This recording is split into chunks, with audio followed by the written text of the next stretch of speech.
అనకాపల్లి జిల్లా పైకారావుపేటలోని ప్రధాన రహదారి విస్తీర్ణ పనులకు శంకుస్థాపన కార్యక్రమంలోని హోంమంత్రి అనిత పాల్గొన్నారు. ఈ సందర్భంగా ఆమె మాట్లాడుతూ పైకారావుపేట చరిత్రలో నిలిచిపోయే కార్యక్రమానికి శ్రీకారం చుట్టడం ఆనందంగా ఉందని అన్నారు. మంచి కార్యక్రమాలు చేసే సమయంలో కొన్ని చిన్న ఇబ్బందులు వస్తాయి, ఆ ఇబ్బందులను ఎదుర్కొన్నాం అని మంత్రి అనిత అన్నారు. ఇక పైకారావుపేట ప్రజల తరపున BMRDA చైర్మన్ ప్రణవ్ మరియు ధన్యవాదాలు తెలిపారు.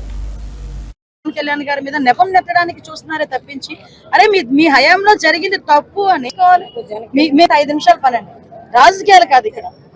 ఒక సనాతన ధర్మంకి సంబంధించిన ఒక వెంకటేశ్వర స్వామి టెంపుల్ అనేసరికి ప్రపంచవ్యాప్తంగా US నుంచి వచ్చిన వాళ్ళు కూడా మమ్మల్ని అడుగుతారు లెటర్లు, అమ్మ మేము అమెరికా నుంచి వచ్చాము, జర్మనీ నుంచి వచ్చాము, మళ్ళీ వెళ్ళిపోతాము, ఒక్కసారి దర్శనం చేసుకుని వెళ్తాము, కొంచెం దర్శనం ఇప్పిస్తారా? అసలు అంటే అంత పవిత్రంగా భావించి ఆ ప్రసాదం ఇక్కడ నుంచి అమెరికా తీసుకెళ్లి పంచుకునే పరిస్థితులు కూడా ఉన్నాయి. అటువంటి ప్రసాదాన్ని నెయ్యి లేకుండా కల్తీ చేసి 250 కోట్లు నొక్కేసి మళ్ళా తిరిగి ఏ మొహాలు పెట్టుకుని ఫ్లెక్సీలు పెడతారంటే నాకు అర్థం కావట్లేదు. ఈసారి ఫ్లెక్సీలు పెడితే పోలీసులు వెళ్ళి తొలగించే పరిస్థితి రాకూడదండి. ఏదైతే గవర్నమెంట్ ఈ రోజు కోరుకుని అభివృద్ధి సంక్షేమంలో ముందుకెళ్లాలని కోరుకుంటుందో, ఈ రోజు రాష్ట్రం మొత్తం మీద కాన్షియన్స్ ఏదైనా ఉంది అంటే అది పైకారావుపేట కాన్షియన్స్ అని చెప్పుకోవడానికి కూడా నిజంగా గర్వపడుతున్నా.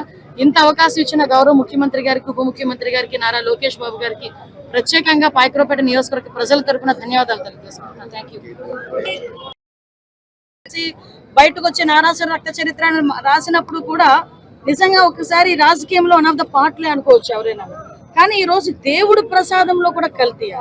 సిగ్గుపడాలి నిజంగా.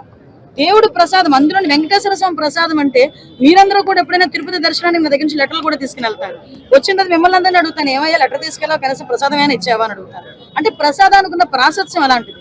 ఆ ప్రసాదాన్ని కూడా 4-5 రోజులు యాత్ర చేసుకుని ఇంటికి వచ్చి దీపం పెట్టుకుని ఆ ప్రసాదాన్ని ఊరందరికీ పంచి గాని భక్తులు కూడా తినరు. అంత ప్రసాదం, అంత పవిత్రమైన ప్రసాదాన్ని కూడా కల్తీ చేయాలని ఎలా అనిపించిందో నాకైతే అర్థం కావట్లేదు. అఫ్ కోర్స్ జగన్మోహన్ రెడ్డికి వెంకటేశ్వర స్వామి అంటే భక్తి లేదు, భయం అంతకన్నా లేదు, ఆ విషయం అందరికీ తెలుసు. కానీ మరి